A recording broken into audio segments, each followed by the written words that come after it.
pernah atau lagi ngalamin gelisah? Wah, ini waktu yang tepat banget join sama KJ Talk hari ini. Halo, Contoh Daniel. Halo, selamat malam. Oke, kita mau mulai ya KJ Talk hari ini. Kita mau sama-sama berdoa dulu ya, teman-teman yang udah join. Kita mau sama-sama berdoa terlebih dahulu. Saya akan pimpin doa hari ini. Bapa yang dalam surga, kami sungguh bersyukur untuk kesempatan yang Tuhan boleh berikan. Hari ini kami mau sama-sama menyerahkan waktu dalam KJ Talk secara IG Live, dan biarlah Tuhan yang boleh menolong supaya ini boleh jadi berkat. Kami juga berdoa untuk peralatan yang digunakan, terkhususnya untuk sinyal, biarlah Tuhan yang boleh juga menolong supaya semuanya boleh berjalan dengan lancar. Kami serahkan juga Contoh Daniel supaya boleh menjadi berkat bagi setiap kami. Hanya di dalam nama Tuhan Yesus kami berdoa. Amin. Oke, ngomongin soal gelisah nih, Contoh Daniel. Ya. Ada yang bilang kalau orang beriman itu tuh nggak boleh cemas. Bagaimana nih menanggapi hal tersebut? Oke, sebelum kita jawab mengenai apakah orang yang cemas itu tidak beriman, saya ingin memberikan sedikit penjelasan di awal bahwa apa yang akan kita bahas malam hari ini juga masih ada sedikit intisari dan juga kesimpulan-kesimpulan yang kemudian saya pelajari juga dan saya dengarkan dari webinar yang diadakan oleh Halo Konserol Saat. Begitu. Jadi beberapa hari lalu itu diadakan dan membahas tentang tema yang sama yang akan kita bahas malam hari ini, yaitu tentang gelisah atau cemas. Nah, itu adalah dua perasaan yang sebenarnya sama, kurang lebih seperti itu ya. Nah, kalau dari segi judulnya begitu ya, gelisah sakah begitu. Nah, ini juga masih menyambung dengan pertanyaan yang tadi ditanyakan, apakah seorang yang beriman tidak boleh atau tabu untuk merasa cemas atau gelisah di dalam hidupnya? Sebenarnya jawabannya sah-sah saja, karena memang perasaan gelisah itu adalah sebuah perasaan natural yang muncul karena kita merasa takut atau kita memikirkan sesuatu begitu. Nah, dan itu adalah proses yang sebenarnya natural. Cuman ini bisa menjadi satu hal yang berbahaya ketika kehidupan kita itu dikuasai oleh kekhawatiran dan juga kecemasan itu, sampai akhirnya kita tidak produktif, kita tidak bisa melakukan banyak hal, dan kita kayaknya terkurung dengan pikiran-pikiran yang negatif seperti itu. Nah, berkaitan dengan apakah orang beriman boleh cemas atau tidak, sebenarnya boleh, seperti tadi yang sudah dikatakan. Dan memang di dalam proses pertumbuhan sebagai seorang anak Tuhan, pasti kita akan mengalami perasaan cemas, mengalami perasaan takut, mengalami perasaan gelisah itu di dalam hidup kita. Mau tidak mau, saudara sekalian, begitu ya. Tetapi kita bukan hanya mengalami perasaan-perasaan itu, tetapi sebagai anak Tuhan kita melewati rasa cemas itu. Dan itu adalah satu hal yang harus menjadi sebuah tujuan daripada perasaan-perasaan yang kita alami begitu. Nah, sebenarnya di dalam Alkitab pun kita bisa menemukan bahwa ada banyak tokoh Alkitab yang merasa cemas di dalam kehidupannya begitu ya. Merasa cemas, merasa gelisah, takut, mengalami depresi, stres begitu ya. Nah, salah satunya itu ada Yusuf dan Maria begitu ya. Lalu kemudian kita juga membaca di dalam Perjanjian Baru, yaitu tokoh Paulus. Di dalam pelayanan dia beberapa kali merasa cemas, takut misalkan jemaat ini bertumbuh atau tidak, bagaimana pemahaman mereka, pengenalan mereka, lalu kemudian dia dikejar-kejar dan lain sebagainya begitu. Dan salah satu tokoh yang paling clear mengenai kecemasan ini soal Elia, Nabi Elia begitu. Dituliskan di dalam 1 Raja-Raja 19 ayat yang kedua, ayat yang keempat, dan ayat yang ke-8. Kalau saudara sekalian punya, teman-teman sekalian punya waktu untuk membaca, bisa baca di rumah 1 Raja-Raja 19. Di dalam satu keadaan ketika Elia baru saja bertemu dan menyembelih, tanda kutip ya, nabi-nabi, 850 nabi-nabi yang ada, dan kemudian si Izebel itu mengatakan, kalau besok Elia tidak mati di tanganku, wah itu kurang lebih seperti itu ya, dia mengancam begitu. Nah, tetapi kalau kita lihat di ayat-ayat selanjutnya, Elia itu ternyata cemas, dan cemasnya itu berlebihan. Dan kalau kita lihat di ayat yang keempat, di ayat yang ke-8, ternyata ada penyertaan Tuhan di dalam kecemasan dan ketakutan yang Elia rasakan pada saat itu. Satu kata kunci yang kemudian bisa kita jadikan pegangan di dalam gambaran Elia ini, Isabel mengatakan besok, begitu ya, ada indikasi waktu di dalamnya. Tetapi kemudian di ayat-ayat berikutnya dikatakan bahwa Elia berjalan menuju padang gurun itu sudah 1 hari perjalanan, artinya keesokan harinya, tetapi ternyata kehidupan Elia masih baik-baik saja dan Tuhan menyertai. Lalu kemudian di ayat yang ke-8 dikatakan dia berjalan ke Gunung Hebron yang adalah gunungnya Tuhan. Berapa lama? 40 hari lamanya, begitu ya. Dia berada di padang gurun itu. Artinya apa? Artinya manusia bisa menakut-nakuti kita, masa depan bisa menjadi satu hal yang mengerikan, yang membuat kita cemas, tetapi di dalam kecemasan itu ternyata Tuhan menunjukkan kepada Elia bahwa di dalam ketakutan, di dalam kecemasan, di dalam kegelisahan itu ada Tuhan yang menjaga kehidupannya. Besok harinya ada penyertaan Tuhan. Lalu kemudian beberapa hari kemudian ada penyertaan Tuhan. Dan sampai 40 hari pun dia bisa melewati itu, ada Tuhan di sana begitu. Dan Tuhan tetap menyertai dan tidak meninggalkan dia. Nah, jadi apakah kembali ke pertanyaan awal? Jadi sebenarnya wajar ya, contoh Daniel, kalau seseorang yang beriman itu tuh punya kecemasan atau kekhawatiran. Wajar. Begitu. Oke, lanjutin contoh. Iya. Kurang lebih seperti itulah ya. Oke. Jadi teman-teman, buat setiap kita itu cemas atau khawatir itu wajar, asal tadi nggak boleh membuat setiap kita lupakan Tuhan, begitu ya, contoh. Iya. Oke. Nah, kira-kira biasanya penyebab cemas seseorang cemas atau gelisah itu apa ya, contoh? Oke, jadi penyebab seseorang bisa merasa cemas itu bisa jadi karena dia beradaptasi dengan hal-hal yang baru. Misalkan di masa pandemi sekarang, katakanlah anak muda yang tadinya kuliah secara offline, berada di kampus bersama dengan teman-teman, tetapi ternyata sekarang perubahan menuju ke online. Nah, itu bisa menyebabkan perasaan gelisah, perasaan tidak nyaman, perasaan cemas tadi, begitu. Dan kita melihat beberapa waktu kemarin ada satu peristiwa di Sulawesi, seorang anak karena dia stres, depresi, katanya begitu ya. Stres dan depresi itu masih kaitan yang dekat dan produk dari kecemasan juga, begitu ya. Akhirnya dia memutuskan untuk bunuh diri karena ternyata tidak terbiasa dengan kehidupan belajar online dan juga tugas-tugas yang menumpuk, tidak ada sinyal internet dan lain sebagainya. Nah, itu salah satu, begitu ya. Jadi penyebab stres, cemas itu bisa jadi karena kita sebagai manusia mengalami hal baru dan harus beradaptasi dengan sesuatu yang baru itu. Yang kedua, kita bisa merasa cemas karena kita menghadapi sesuatu yang tidak terduga atau unpredictable. Tidak bisa kita ketahui apa yang akan terjadi ke depan. Nah, karena memang sifat manusia itu kepengen ada kepastian, begitu ya. Jadi bukan hanya relasi yang punya kepastian, tetapi manusia juga kepengen masa depannya itu dia tahu, gitu ya. Kepastiannya bagaimana. Wah, nanti tahun depan bagaimana, lalu bulan depan bagaimana, besok bagaimana, begitu dan lain sebagainya. Lalu hal yang ketiga yang bisa membuat seseorang menjadi cemas karena hal tersebut atau hal yang dirasakan, situasi di dalam kehidupannya ternyata mengganggu egonya dia, begitu ya. Jadi setiap manusia memiliki ego, memiliki idealismenya sendiri, memiliki harapan sendiri, dan ketika dia merasa haknya dia atau hal-hal yang dia pikirkan, idealismenya itu akan dan bakal mungkin terganggu, itu membuat dia menjadi cemas, begitu. Lalu kemudian yang terakhir, seseorang bisa cemas karena dia tidak dapat mengontrol situasi-situasi yang terjadi di kehidupannya, begitu. Nah, jadi dia bisa merasa cemas, dia tidak punya kekuatan, merasa powerless, merasa tidak berdaya di dalam keadaan-keadaan seperti itu.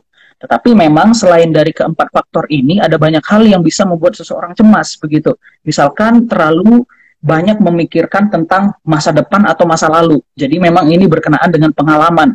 Mungkin ada orang yang memiliki satu pengalaman kepahitan di dalam hidupnya, atau mungkin merasa ada problem di masa lalu yang tidak dapat diselesaikan. Nah, kurang lebih seperti itu.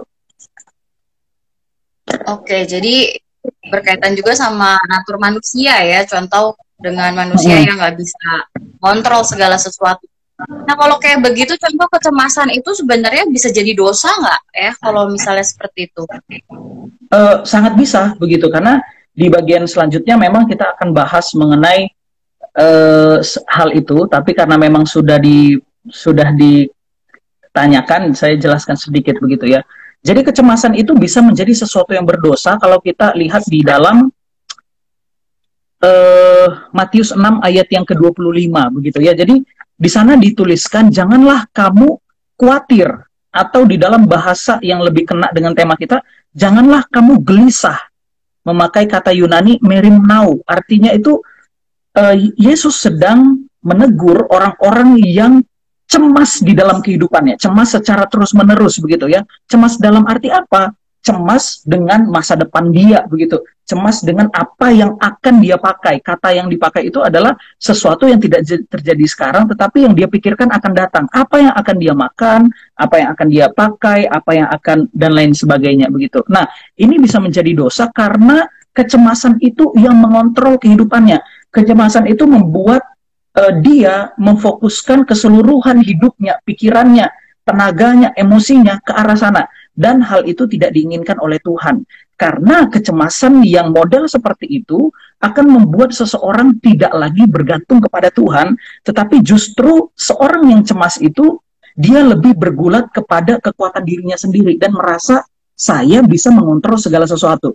Ingat yang tadi, salah satu penyebab cemas karena kurangnya kontrol begitu terhadap situasi. Padahal kalau kita lihat di dalam kehidupan kita sebagai manusia, manusia tidak pernah punya kontrol terhadap apa yang dia di dalam situasi kehidupannya begitu ya. Termasuk orang yang mungkin punya strategi planning dan mungkin lulusan Oxford, Harvard dan lain sebagainya, yang punya planning yang bagus, tapi pandemi ini siapa yang dapat merancangkan begitu ya.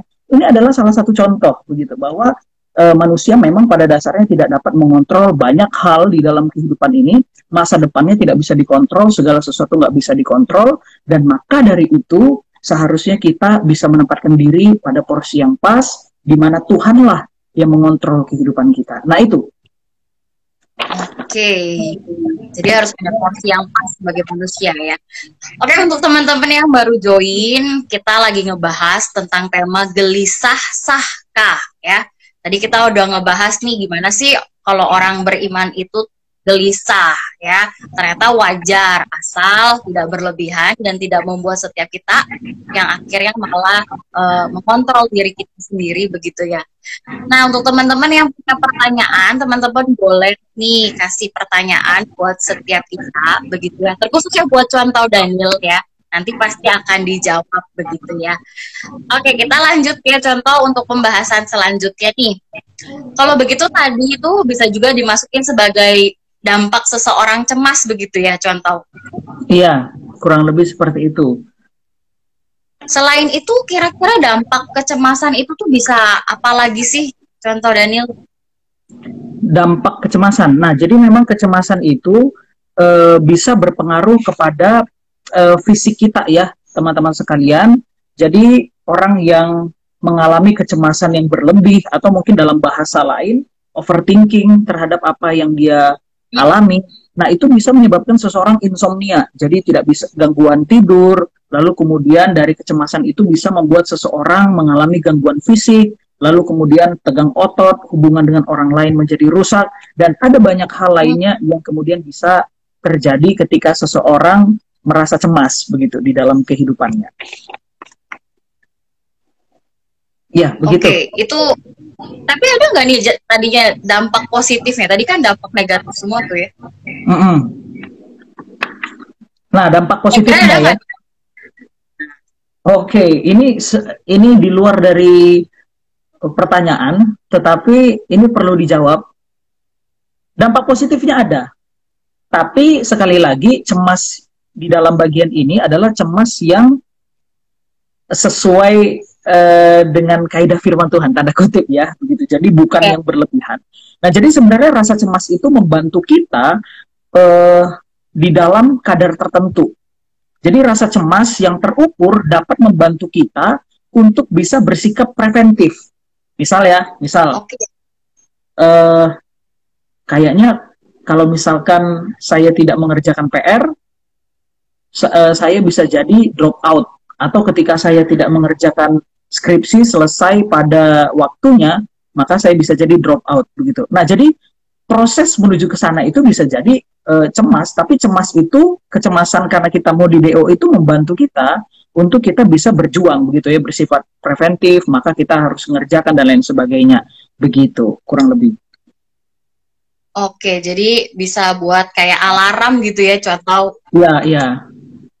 Memang pada Oke. dasarnya rasa yang saya pernah baca juga di Psychology Today, rasa sakit atau Hmm. rasa takut dalam kadar tertentu itu justru membantu manusia untuk dapat Oh, apa ya, menjadi alarm tanda bahaya begitu. Nah, dalam kasus kecemasan juga seperti itu. Sebenarnya cemas merupakan satu alarm untuk kita bisa bersikap preventif satu. Tetapi yang kedua, kecemasan itu merupakan satu alarm yang seharusnya membantu kita untuk lebih mendekatkan diri kepada Tuhan. Harusnya seperti itu. oke. Ketika kita cemas, kita membangun respon diri untuk datang ke Tuhan, bukan justru malah berputar dan juga apa itu internalisasi kepada diri sendiri dan pikiran kita. Akhirnya kita pusing sendiri deh jadinya. Ya, ya, ya, ya, benar-benar. Nah, contoh ada satu pertanyaan nih, kita jawab dulu lah ya. Oke, pertanyaannya, bagaimana batas ukur cemas normal dan berlebihan? Oke, cemas yang normal adalah cemas di mana kita eh, sebenarnya tidak ada yang dikatakan normal bagaimana ya, tapi ketika kita merasa cemas, begitu ya, kita tidak melakukan hal-hal yang mengantarkan kita kepada sesuatu hal yang buruk atau menjauh daripada Tuhan, atau malah kita melakukan tindakan yang kontraproduktif, begitu. Hmm. Jadi seperti yang tadi sudah dijelaskan bahwa kecemasan itu bisa menjadi satu hal yang baik, tetapi itu butuh latihan. Nanti akan dijelaskan di belakangan di dalam solusi. Jadi ketika kita cemas, kita harus melatih diri, dan latihan ini tentu bukan yang gampang 1-2 hari bisa dipelajari, tetapi bisa jadi ini eh, panjang begitu latihannya. Ketika kita mendapat perasaan cemas, lalu kemudian kita tahu kita berada di dalam perasaan itu, kita menamakan perasaan kita, dan kita tidak hanya berada di kecemasan itu, tetapi melahirkan hal-hal yang menjadi solusi begitu. Misalkan kita mendekatkan diri pada Tuhan, salah satu begitu ya, atau mungkin kita bisa lebih memikirkan apa yang terjadi saat ini. Ada satu buku berjudul apa tadi ya? Aku baca judulnya Declutter Your Mind, tulisan dari Scott dan Oh, Berry begitu. Dia menerapkan satu prinsip bagi orang yang suka cemas untuk menerapkan mindfulness. Nah, apa itu mindfulness? oke. Mindfulness adalah sebuah prinsip di mana kita tidak terlalu banyak memikirkan tentang apa yang akan terjadi di masa depan, apalagi sesuatu yang di masa depan itu masih bersifat semu atau belum terjadi, atau dalam kasus tertentu itu tidak akan mungkin terjadi begitu, tetapi itu adalah perasaan-perasaan negatif yang seharusnya tidak muncul begitu, dan bisa jadi itu hanyalah bayangan yang kita buat sendiri. Nah, buku itu mengatakan hiduplah di dalam masa yang sekarang ini, present ini begitu, Hmm. lakukan yang terbaik saat ini supaya kita mendapatkan hasil yang baik juga di masa depan begitu. Jadi bukannya tenggelam di dalam kecemasan yang kita pikirkan itu, kurang lebih seperti itu. Makanya perlu dilihat ya kecemasannya begitu ya, contoh ya. Iya. Oke, contoh ini ada pertanyaan lagi. Oke. Menurut contoh Daniel, kecemasan itu apakah berhubungan dengan spiritualitas seseorang? Wow, pertanyaan yang baik banget nih. Oke, kayaknya sinyalnya masih putus-putus. Contoh Regina. Jelas nih, saya mah bisa dengar suara contoh Daniel nih, jelas. Oke, berarti sinyal saya yang jelek ini. Oke, Oke, saya ulang pertanyaannya. pertanyaannya. Contoh, menurut contoh Daniel, kecemasan itu apakah berhubungan dengan spiritualitas seseorang? Oke, kecemasan tentu berhubungan dengan spiritualitas seseorang. Jadi ketika seseorang yang berada di dalam satu spiritualitas atau kerohanian yang baik, yang dekat dengan Tuhan, dia akan punya konsep yang kuat tentang Allah yang perkasa, Allah yang berdaulat, Allah yang menyertai, Allah yang akan menyertai kehidupannya, Allah yang menguasai hari esok dan lain sebagainya begitu. Tetapi memang kadangkala spiritualitas seseorang itu kan tidak selalu berjalan mantap begitu ya, seperti mendaki gunung dan tidak pernah ada jatuh bangunnya. Nah, spiritualitas itu digambarkan seperti satu benang yang ruwet, kadangkala kita di bawah, kadangkala kita di atas, kadangkala baik sekali, kadangkala enggak, dan itu tergantung oleh banyak hal begitu. Termasuk soal kecemasan juga itu sangat berkaitan dengan spiritualitas. Nah, ketika rasa spiritualitas kita rendah, maka kecemasan kita itu otomatis akan naik begitu. Kita akan lebih banyak memikirkan tentang apa yang akan terjadi dengan diri saya dan apa yang bisa saya lakukan untuk menangani situasi yang sulit ini. Jadi semua pertanyaan dan orientasi yang akan kita kerjakan lebih banyak itu berkenaan dengan diri sendiri. Jarang sekali kita temukan orang yang cemas itu betul-betul dia bisa trigger dan kemudian datang ke Tuhan di dalam situasi seperti itu. Di dalam cerita atau tokoh-tokoh Alkitab yang tadi sudah dijelaskan di awal, bahkan sekaliber Elia pun itu bisa merasa cemas. Bayangin, Nabi Tuhan, Nabi adalah penyambung lidah Allah, dan dia merasakan kehadiran Tuhan di dalam setiap pelayanannya. Tetapi di dalam satu titik, di dalam kehidupannya, dia juga bisa merasa cemas. Dan sampai akhirnya, dia bisa melupakan konsep mengenai Allah yang menyertainya tadi. Begitu. Nah, itu bisa. Itu bisa. Bisa banget ya jadinya ya, berkaitan dengan spiritualitas. Oke, nah contoh Daniel, masih dari pertanyaan ini ya, teman-teman yang gabung nih, ada yang tanya, apakah kecemasan yang kita rasakan dapat berkurang bila kita bercerita ke teman dekat? Oke, ini udah berkenaan dengan solusi-solusi, begitu ya. Jadi sebenarnya solusi ini ditempatkan di akhir, tetapi karena pertanyaan dari teman-teman, langsung aja ya, begitu. Oke. Mereka udah mau tahu banget soalnya contoh Daniel. Mereka udah mau tahu banget supaya. Saya jawab soal yang tadi dulu ya. Baik, apakah ketika kita bercerita dengan teman kita, kecemasan bisa berkurang? Bisa. Karena di dalam bagian solusi nanti akan diceritakan juga bahwa peran dari komunitas, secara khusus komunitas Kristen, itu sangat mempengaruhi, begitu. Di Alkitab juga dituliskan bahwa kok pentingnya untuk kita bisa berkumpul bersama dengan saudara-saudara seiman.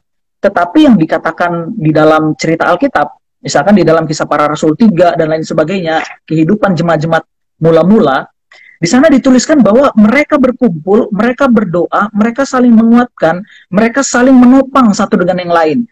Perlu diingat bahwa topangan mereka itu bukan hanya di dalam soal ekonomi, tetapi juga di dalam emosi mereka, di dalam pergumulan mereka.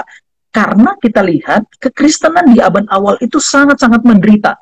Mereka berhadapan dengan orang Yahudi yang tidak suka. Mereka berhadapan dengan orang Yunani yang juga nggak suka. Tetapi mereka berhadapan dengan penderitaan, di mana ada banyak saudara seiman yang meregang nyawa karena iman yang dia percaya kepada Tuhan. Nah, semua hal ini akan menyebabkan kecemasan, begitu ya. Akan menyebabkan hal-hal ketakutan yang terjadi dalam hidup mereka. Lalu kemudian apa yang bisa jemaat mula-mula lakukan? Ya mereka bercerita dengan komunitas mereka itu. Oke, jadi sangat membantu ya dengan adanya komunitas kalau kita lagi cemas. Nah, kita bisa tapi ada satu catatan, kita harus bercerita kepada seorang Kristen yang dewasa. Jadi bukan hanya ngasal kita bercerita ke teman. Ada banyak teman di luar sana, begitu. Secara psikologi memang ketika kita bercerita sesuatu ke orang lain, ada yang mendengarkan, hati kita itu merasa ringan. Ya karena tidak dapat ditampik bahwa manusia adalah makhluk sosial. Jadi ketika dia punya masalah, dia bercerita, dia lega. Tapi yang menjadi berbahaya ketika kita cemas, kita ceritakan kecemasan ini ke orang Kristen yang belum dewasa, atau mungkin orang yang bukan Kristen dan juga tidak dewasa, ini bisa jadi mereka akan memberikan feedback, memberikan arahan-arahan yang kontraproduktif begitu atau tidak sesuai dengan kaidah firman Tuhan. Misalkan kita lagi cemas tentang studi kita begitu ya. Lalu kemudian kita bercerita ke teman yang tidak dewasa tadi dan tidak memiliki iman Kristen yang benar. Nah, orang tersebut mungkin bisa mengatakan, aduh, ya sudahlah soal studi nanti aja belakangan, ikut kita dulu jalan-jalan. Nah, ini kan bisa gawat gitu ya. Bisa jadi kita terikut ke mereka begitu. Nah, kurang lebih seperti itu. Oke, jadi memang penting banget waktu lagi cemas atau gelisah, waktu mau cerita sama orang yang tepat ya. Iya, betul. Oke, contoh ada juga nih pertanyaan dulu ya, nih masih ada lagi nih. Ada yang tanya, mengapa saya lebih produktif ketika gelisah? Apakah ini baik atau buruk? Produktif ketika gelisah ya? Ini pertanyaan yang sedap ya. Ini kayaknya bukan gelisah, tapi tipe kerja seseorang. Dia tunggu di bawah pressure, baru dia bisa produktif, begitu. Dikejar deadline gitu ya, contoh. Iya, dikejar deadline. Ada memang kalau kayak gitu gimana tuh jadinya? Jadi, ini bukan sekedar cemas, tapi bisa jadi menyentuh ranah etos ya, gitu. Atau mungkin bisa jadi ke ranah karakter tertentu.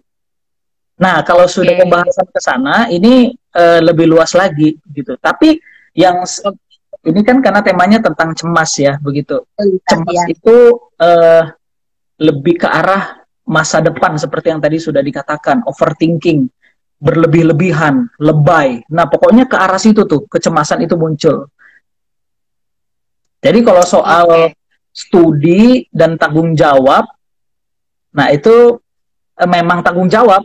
Jadi satu hal yang harus kita kerjakan. Oke, jadi nggak ada kaitannya ya sama cemas? Belum. Mungkin dia cemas pas sudah akhir-akhir gitu, nah contoh mungkin. Bisa jadi. Oke. Kalau gitu nih kita langsung aja nih mau tahu nih, gimana sih ngatasin kecemasan itu, contoh solusinya tuh harus kayak apa nih kita nih? Oke, kalau yang tadi di penjelasan awal saya bilang ikut webinar Halo Konselor ya. Nah, mereka memang mengatakan ada 3 hal yang bisa dilakukan ketika seseorang cemas. Disingkat dengan 3A. Yang pertama aware, lalu kemudian accept, menerima. Aware itu ada perhatian begitu ya, kita mawas. Lalu kemudian yang kedua accept, menerima, dan yang ketiga adaptasi. Nah, soal aware ini berbicara tentang kepekaan hati. Jadi ketika kecemasan itu menyerang kita, disarankan kita untuk belajar bertanya pada diri sendiri. Apa sih yang sebenarnya saya rasakan? Apa sih yang saya alami saat ini? Dan kita memberikan nama terhadap perasaan yang sedang kita hadapi. Begitu. Misalkan saya cemas dan khawatir kepada orang tua saya yang sedang bekerja di Papua, misalkan begitu. Mungkin karena kita dengar ada KKB dan juga ada kelompok yang bersenjata, bisa jadi membahayakan begitu. Nah, jadi kita belajar untuk memikirkan apa yang menjadi problem dan masalah itu dan kita memberikan nama ke sana begitu. Nah, kalau di dalam kasus seperti itu, misalkan kita khawatir dengan orang tua yang ada di sana, ya ada baiknya kita bisa bertanya juga begitu. Bertanya. Tapi jangan sampai akhirnya kecemasan itu menguasai kita, sama kayak tadi. Misalkan sudah lama nih nggak diangkat-angkat teleponnya, jangan terburu-buru negative thinking. Justru itu membuat kita jadinya tidak produktif begitu. Tapi coba latih respon kita untuk berdoa pertama kali ke Tuhan. Gitu. Ya, itu butuh komunitas dan teman juga atau keluarga yang bisa ngingetin kita untuk tidak termakan oleh kecemasan itu. Oke, itu aware ya. Itu aware. Lalu kemudian yang kedua soal acceptance, menerima begitu ya. Jadi ini lebih kepada diri sendiri. Jadi kita belajar untuk menerima satu kenyataan yang memang terjadi atau pernah kita alami di dalam kehidupan ini. Pergulatan tentang diri bisa jadi, atau berkenaan dengan konsep-konsep yang ada di diri kita, begitu. Misalkan ada contoh orang yang cemas karena dia sakit. Nah, tapi kecemasan karena sakit itu hanyalah sebuah permukaan. Poin inti dari kecemasan itu sebenarnya dia takut dianggap lemah. Karena di dalam konsepnya, sakit menunjukkan kelemahan diri. Dan dia tidak suka berada di posisi sebagai orang yang lemah. Nah, itu bisa jadi kecemasan-kecemasan itu. Jadi memang kecemasan yang terbangun mungkin karena pengalaman tadi. Seperti yang sudah dijelaskan di awal tadi, salah satu penyebab kecemasan adalah soal pengalaman pahit, begitu. Atau mungkin ada beberapa anak muda yang misalkan mengalami satu penolakan dari sejak kecil. Nah, ketika dia berada di komunitas, bisa jadi dia mengalami satu kecemasan. Apa jangan-jangan aku juga ditolak di dalam komunitas ini? Dan kemudian pikiran itu terus internalisasi, dia pikirkan di dalam dirinya, sampai akhirnya kecemasan itu menguasai dirinya. Akhirnya dia pergi dari komunitas itu, padahal bisa jadi komunitas itu tidak melakukan hal seperti itu. Nah, itu salah satunya, begitu ya. Jadi kita belajar untuk menerima hal-hal yang sulit itu. Ya, saya punya pengalaman itu, tetapi bukan berarti saya hidup dan dilabel oleh pengalaman masa lalu itu. Atau dalam kasus lain ada yang mungkin bertumbuh di kalangan yang direndahkan, dibully begitu ya. Kamu dasar pecundang, misalkan seperti itu. Nah, orang yang seperti ini harus belajar menerima bahwa dulu punya pengalaman itu, tetapi dia harus belajar untuk mengcounter pengalaman itu dengan sesuatu yang baik, gitu. Ada satu buku yang tadi saya bilang, bukunya itu Decluttering Your Mind ya, tulisan dari Scott and Berry. Dia mengatakan juga di dalam solusinya, begitu. Jadi salah satu solusi yang kemudian dia katakan adalah reframe all negative thought. Jadi mereframe kembali, apa itu bahasa Indonesianya belum dapat nih, begitu ya. Reframe. Jadi kita mendesain ulang. Ya, mendesain ulang pikiran-pikiran yang negatif itu dengan sesuatu yang baru. Nah, ada yang unik yang ketika dibilang itu bahwa untuk mendesain ulang pikiran negatif itu kita harus mengetahui, atau dalam bahasanya identify your core value. Kamu harus mengidentifikasi, kamu harus tahu apa yang menjadi nilai dirimu, ya? Begitu. Dan nilai ini tidak bisa dibangun dari konsep yang ditawarkan oleh dunia. Konsep diri kita sebagai seorang Kristen itu dibangun berdasarkan apa kata Tuhan Yesus dan apa kata Alkitab. Nah, di dalam bagian ini saya menyinggung sedikit mengenai Roma 8 ayat 28, begitu ya. Allah bekerja dalam segala sesuatu untuk mendatangkan kebaikan bagi orang yang percaya kepadanya dan sesuai rencananya. Kurang lebih seperti itu ya. Lalu kemudian mengulang lagi di dalam Matius 6 ayat yang ke-25. Di sana dituliskan soal kekhawatiran. Tetapi yang menarik di kalimat terakhir, Alkitab mengatakan bahwa hidup itu jauh lebih berharga dari semua pakaian, makanan, dan lain sebagainya yang kamu jadikan alasan untuk cemas tadi itu. Di dalam bagian ini, Alkitab menuliskan bahwa hidup lebih tinggi nilainya. Dipakai bahasa Yunani, suke. Artinya kehidupan, atau di dalam terjemahan lainnya dikatakan sebagai jiwa, begitu ya. Nah, kehidupan kita di dalam dunia ini adalah anugerah dari Tuhan. Nah, ini value. Tuhan memandang kita berharga. Kita berharga karena Tuhan yang memberikan nilai itu ke kita. Maka dari itu Tuhan Yesus mati di kayu salib karena dia memandang diri engkau dan saya itu sebagai satu pribadi yang berharga. Nah, itu adalah core value kita, nilai kita di dalam kehidupan ini. Dan kemudian di sisi yang lain kita dapat melihat di dalam Matius 20 ayat 28, Filipi 2 ayat yang ke-30, bahwa hidup yang Tuhan berikan ini adalah hidup anugerah, begitu. Anugerah yang Tuhan berikan di dalam kehidupan kita. Maka dari itu hidup yang adalah anugerah ini harusnya kita pakai dengan sesuatu hal yang baik, begitu. Kurang lebih seperti itu. Oke.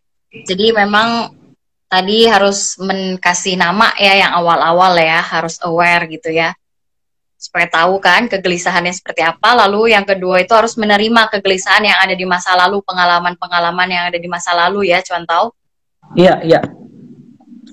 Oke. Lalu yang satu lagi tadi ya. Jadi kan masih dua. Soal accept tadi, aware dulu. Kita belajar untuk memberi nama dan kita paham apa yang terjadi, lalu menerimanya, dan yang terakhir adaptasi.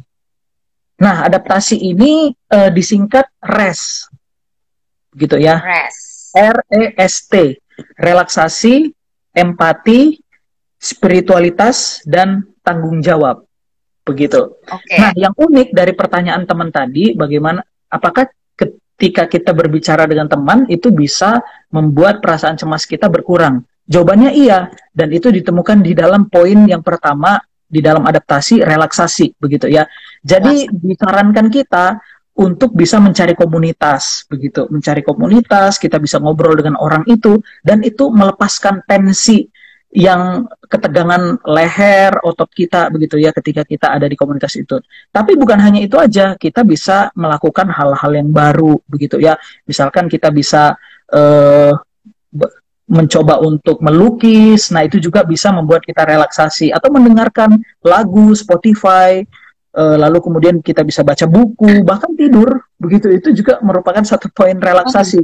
Melihat video di YouTube tentang humor-humor, begitu. Membuat jurnal ketika kita bisa menulis, dan kita bisa melihat progres perubahan diri kita di masa yang akan datang. Nah itu membantu, begitu. Lalu kemudian ada lagi yang empati ya, empati, spiritualitas, nah itu sama, dan juga tanggung jawab. Kurang lebih seperti itulah, tidak usah dijelaskan semuanya. Asal pas yang tadi relaksasi harus tahu batasan kali ya, Contoh ya. Ya. Nanti setelah cemas-cemas akhirnya ngerasa pelarian begitu. Iya, iya. Dan itu yang tidak diharapkan begitu ya. Oke, teman-teman, apakah masih ada yang ingin bertanya? Kita menunggu nih pertanyaan-pertanyaan daripada teman-teman sekalian tentang gelisah. Kalau anak-anak zaman sekarang ngomongnya overthinking.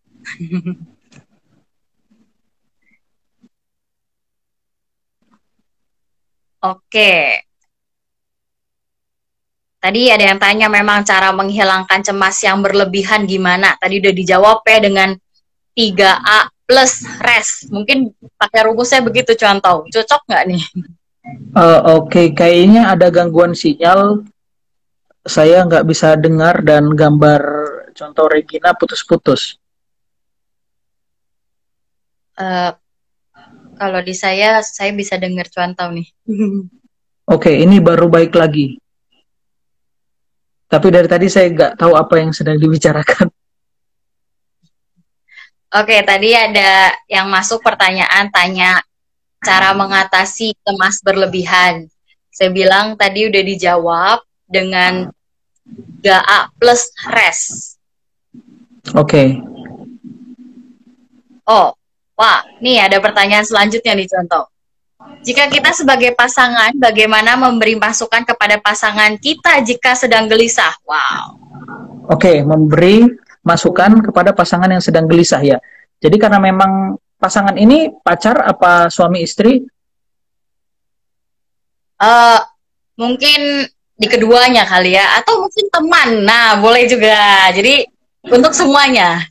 Oke, untuk semua ya. Jadi kalau pasangan yang dimaksud adalah suami istri, ini punya peranan yang lebih besar dan punya batasan yang lebih besar juga, begitu.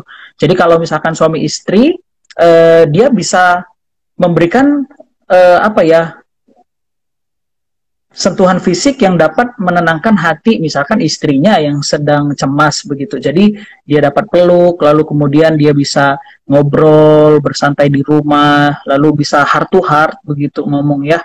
Nah itu bisa, lalu kemudian bisa ajak berdoa bareng. Nah ini poin-poin yang umum. Ini poin-poin yang umum. Bisa ngajak berdoa, lalu kemudian pasangan itu bisa mengarahkan atau memberikan ayat-ayat firman Tuhan yang menguatkan, bisa mendoakan juga by phone begitu ya. Lalu kemudian bisa membelikan makanan yang dia senang kali begitu. Jadi untuk bisa membantu dia lebih lebih ceria dan tidak Relax. cemas. Iya, lebih rileks, kasih si boba kali ya. Hmm, pengalaman ya. Ya, iya, iya. Nah, Oke. kurang lebih seperti itu. Oh, jadi seperti kalau ke teman tadi kan ke ini ya, ke Oke, kalau ke teman, kalau kita tahu teman kita lagi gelisah, kita bisa prinsipnya sama kayak tadi. Jadi kita bisa kasih dia, kita bisa doain dia, kita bisa kasih ayat firman Tuhan.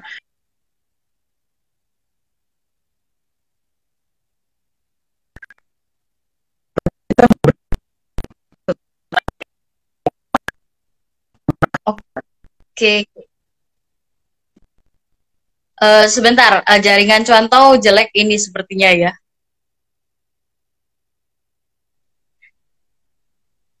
Oke, ini masih loading. Sebentar, keputus. Oke. Wah, ini ada apa yang terjadi ini? Mungkin sinyalnya rebutan karena di satu tempat yang sama ini. Tapi kan kita beda provider. Oh, sama. Oke, jadi prinsipnya sama ya. Contoh bisa mendoakan, bisa kasih saran, bisa juga dengan kasih perhatian kecil begitu ya. Iya. Oke, sebentar. Ini contoh Oke, Daniel ini kami masih putus-putus belum lagi. bisa.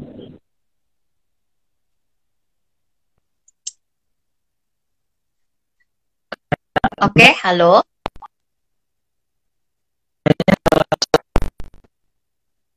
Oke, sinyalnya masih jelek ya, rekan-rekan sekalian.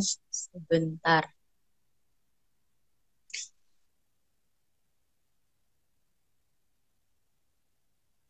Wow.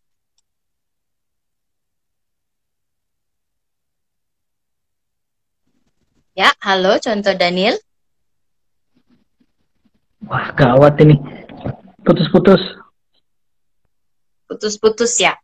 Oke, kalau gitu kasih statement terakhir deh sebagai penutup bagaimana nih Karena contoh. memang ini muka contoh Regina loading terus dan suaranya putus-putus. Oke, closing statement ya.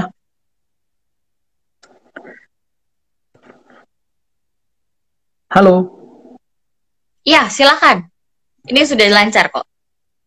Oke, saya kutip dari salah satu sejarawan Yunani di abad pertama, namanya Marcus Aurelius. Dia mengatakan very little, hanya sedikit sekali hal yang dibutuhkan untuk membuat hidup seseorang menjadi bahagia. It is all within yourself. Itu semua ada di dalam thinking, di dalam cara berpikirmu sendiri. Ini tentu sangat sekular sekali, tetapi saya ingin tambahkan kutipannya. Kita bahagia di dalam Tuhan tentunya, dan hanya cara berpikir kita, tetapi cara berpikir yang sudah ditebus oleh Tuhan, di mana nilai ditentukan oleh apa kata Tuhan Yesus dan apa kata Alkitab, bahwa Dia tidak akan pernah meninggalkan kita dan Dia memegang kendali atas apa yang terjadi hari ini, besok, dan kedepannya. Maka dari itu, jangan khawatir tentang kehidupan kita. Oke. Oke, contoh Daniel, sesi untuk KZ Talk hari ini udah selesai ya. Saya minta nih dengan kasih contoh Daniel boleh pimpin kita di dalam doa ya.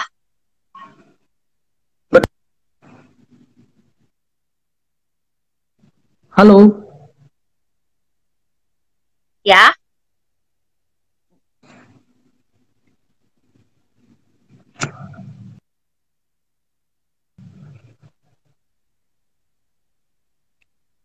Oke, contoh Daniel boleh pimpin kita dalam doa. Oke. Yuk mari kita berdoa. Bapa kami dalam surga, terima kasih untuk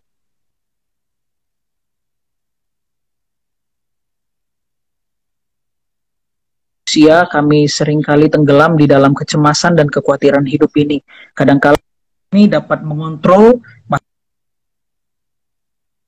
masa depan kami dan kami dapat membuat jalan kehidupan kami sendiri. Tetapi kami sadar bahwa kami bukanlah siapa-siapa. Kami membutuhkan Engkau di dalam kehidupan ini dan kami tahu bahwa Engkau adalah Tuhan yang hidup yang tidak akan pernah meninggalkan kami dan akan memberikan kekuatan kepada kami ketika kami melewati setiap pergumulan di dalam hidup ini.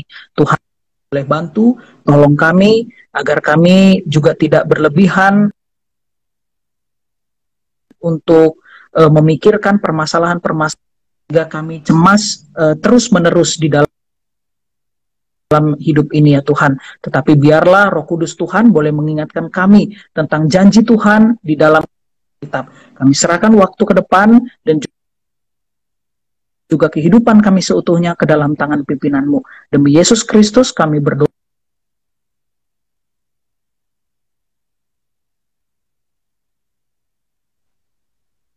Oke, terima kasih Contoh Daniel. Selamat malam untuk teman-teman sekalian. Sampai jumpa minggu depan di KJ Talk selanjutnya. Jangan lupa untuk boleh invite teman-teman yang lain di minggu-minggu yang akan datang. Tuhan Yesus memberkati kita sekalian.